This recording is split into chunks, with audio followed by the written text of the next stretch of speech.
शिवम जी नमस्कार, बहुत स्वागत है आपका मेरे शो में। नमस्कार। शिवम जी बंगाल में पहले फ़ेज़ में 190 सीटों पे चुनाव हो चुका है, वोटिंग हो चुकी है और एनडीए की अच्छी खासी बढ़त दिखाई और सुनाई दे रही है। अभी आगे फ़ेज़ बाकी हैं, तो उनको लेकर के ममता दीदी की धड़कनें बढ़ी हुई हैं। क्या इसी से बचने के लिए ममता दीदी बारूद और असला वगैरह इकट्ठा कर रही हैं? क्योंकि पिछले दिनों जो रेड हुई है उनके यहाँ, उसमें ये सब सामान मिला है। क्या कहते हैं आप? मनिंदर जी बहुत-बहुत धन्यवाद आपने मुझे अपने चैनल पे बुलाया। आपके सब दर्शक जय श्री राम। आपने बिल्कुल सही कहा कि जिस तरीके से चुनाव आगे बढ़ रहा है पहले 2 फेज़ में, खासकर अगर मैं पहले बंगाली परिप्रेक्ष्य में बात करूँ, तो बंगाल में 6 सीटों पे चुनाव हो चुके हैं। देखिए बंगाल और यूपी 2 ऐसे राज्य हैं जिसमें सातों चरणों में चुनाव, किसी में 2 में है, किसी में 1 में है, बड़े-बड़े राज्य हैं, तमिलनाडु जैसा राज्य था उसमें 1 ही फेज़ में हो गया। लेकिन बंगाल और यूपी 2 राज्य हैं जिसमें साथ में हो रहा है।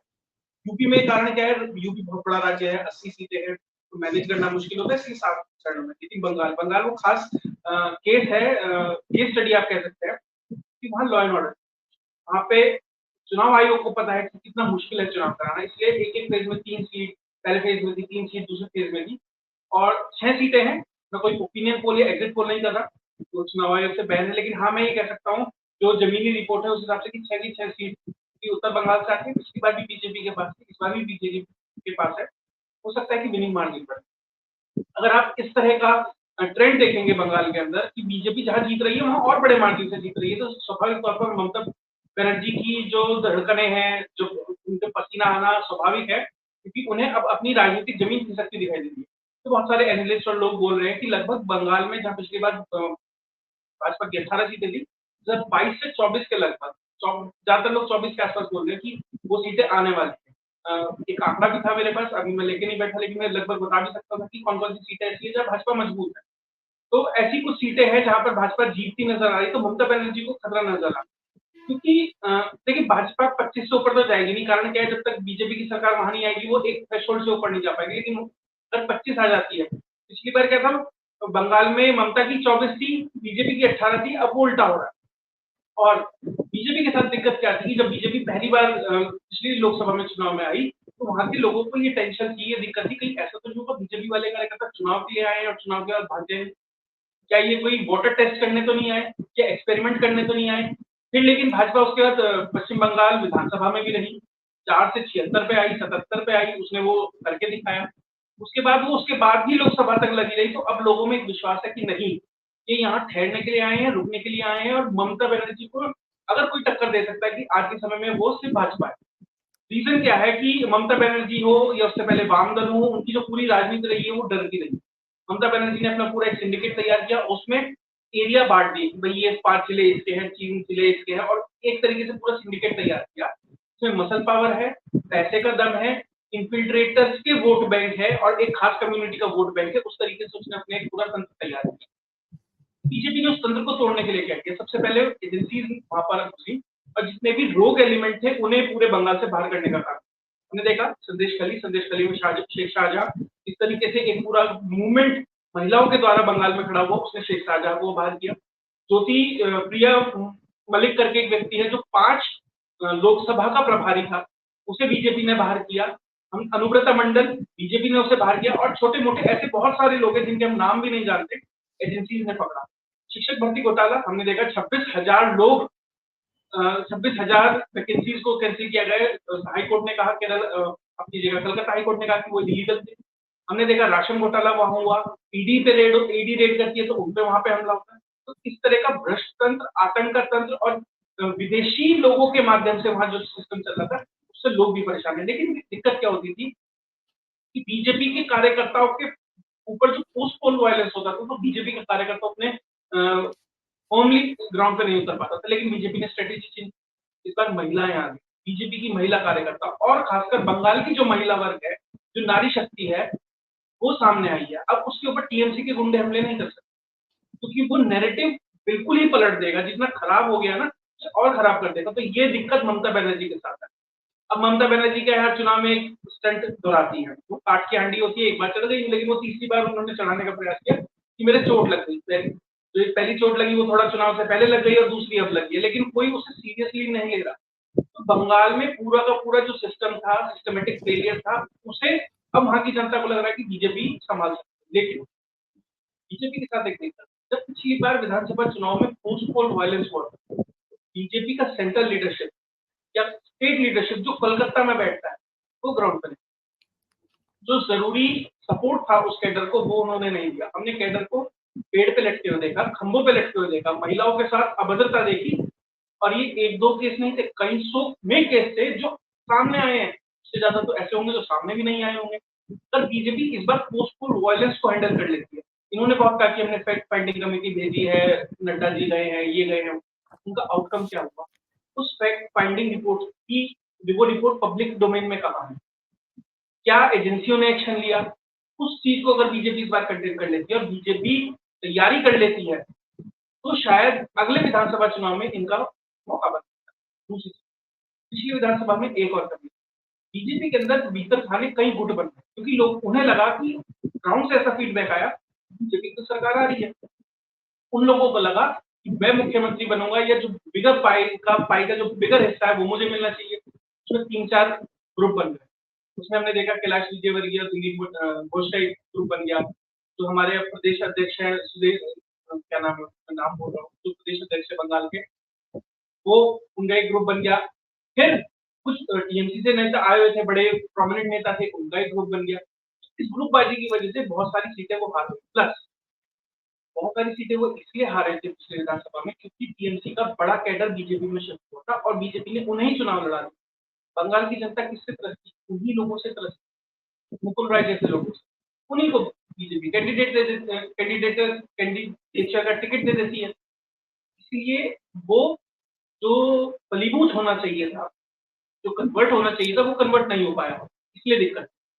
अब बात आते हैं संदेश खाली में जिस तरह का एक बड़ा आर्म्स एंड एम्यूनिशन का जखीरा मिला, कोल्ट की पिस्टल्स मिली, आईईडी मिली, क्रूड बॉम्ब मिले, एनएसजी को रोबोट अंदर भेजना पड़ा ये देखने के लिए कहीं फट ना जाए, तो रोबोट ने वहां पे काम किया, एनएसजी वहां पर गई। इसलिए ममता बनर्जी सुप्रीम कोर्ट गई, वो अलग चीज है, लेकिन इतने लार्ज स्केल पे जैसे कि बंगाल भारत के खिलाफ युद्ध छेड़ने वाला हो।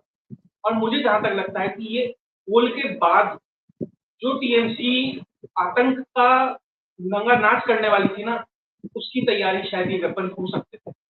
और एजेंसीज हो, सीबीआई हो, आईबी हो, उनकी सटीक जानकारी थी, उन्होंने मिड पोल में ये काम हो सकता है। ये पोलिंग में भी ये चीजें यूज होती हैं। हमने देखा कि फर्स्ट फेज में ही 100 से ज्यादा ऐसे इंसिडेंट आए, 3 सीटों पे 100 इंसिडेंट आते हैं, तो समझिए कितना वायलेंट इलेक्शन हो रहा है। और खासकर वहां जब बीजेपी का स्ट्रॉन्ग होल्ड है, जहाँ टीएमसी का स्ट्रॉन्ग होल्ड होगा, तो वहां तो क्या ही होगा।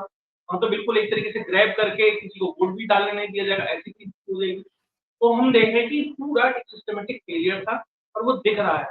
बंगाल कश्मीर बनने की तरफ है। अगर कोई नेशनलिस्ट पार्टी या राष्ट्रीय स्तर की कोई पार्टी वहां पर नहीं आती है, तो स्थिति और खराब हो जाएगी। दूसरी चीज, ममता कहती है कि हमने इंडिया अलायंस बनाया, मैं वो पहली महिला थी या पहली नेता थी नीतीश के साथ जिसने इंडिया अलायंस को सपोर्ट किया।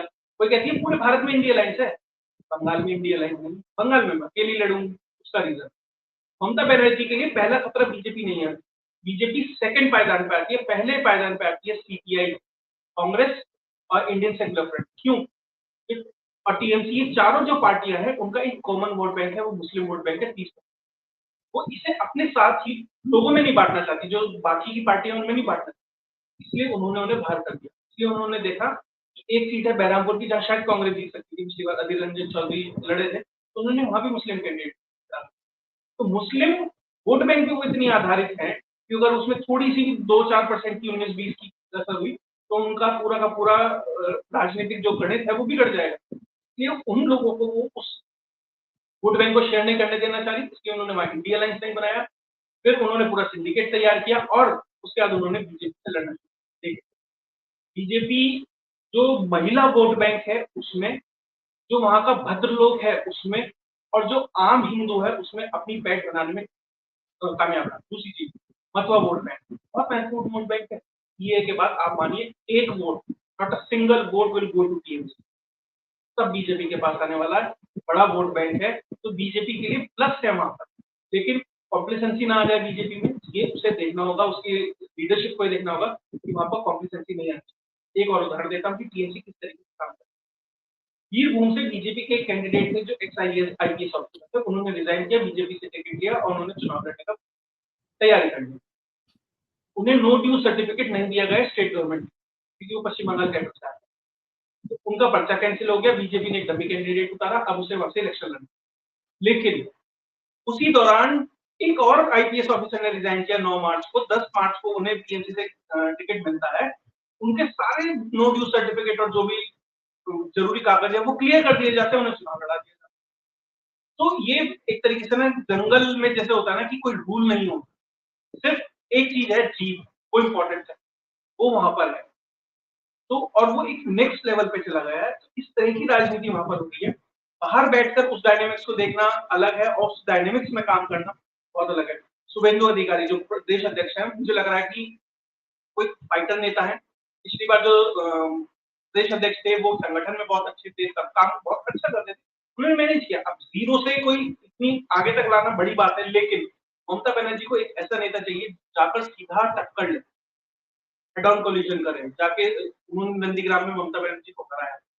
इसलिए बीजेपी लोकसभा में अच्छा परफॉर्म करती दिखाई दे रही है, लेकिन बीजेपी को बहुत ग्राउंड कवर करना है, हर जिले, हर तालुका, हर गांव तक अपने कैडर को पहुंचाना है, अपनी ये मैं कह सकता हूँ संगठन को बचाना है, और उससे महत्वपूर्ण उससे वहां बचाना है।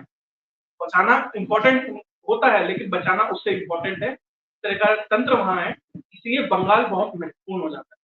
और जो थोड़ी बहुत सीटों का नुकसान बिहार में होता दिखाई दे रहा है, या अब राजस्थान में भी होता दिखाई दे रहा है, लग रहा है कि 4 से 5 सीटें ऐसी है जो राजस्थान में फंसी हुई है, और 4 से 5 ऐसी ही सीटें बंगाल में, माफ कीजिएगा, बिहार में फंसी है। वो कवर अगर बीजेपी कहीं कर पा रही है तो वो बंगाल में कर, सीधा 5 से 6 सीटों का फायदा बंगाल में बीजेपी को आज के समय में हो रहा है। और ये मोमेंटम बना रहे, ये बहुत इंपॉर्टेंट है कि 7 फेज में चुनाव है, अभी 1 महीना और है, 2 तारीख को लास्ट इलेक्शन है, तो पूरा मोमेंटम लास्ट तक बना रहे, ये बहुत आपने बहुत अच्छी बात की और मेरे शो के लिए आपने समय निकाला और दर्शकों को आपने इतनी अच्छी जानकारी दी। शिवम जी बहुत-बहुत आपका धन्यवाद। थैंक्स। जय हिंद, जय भारत।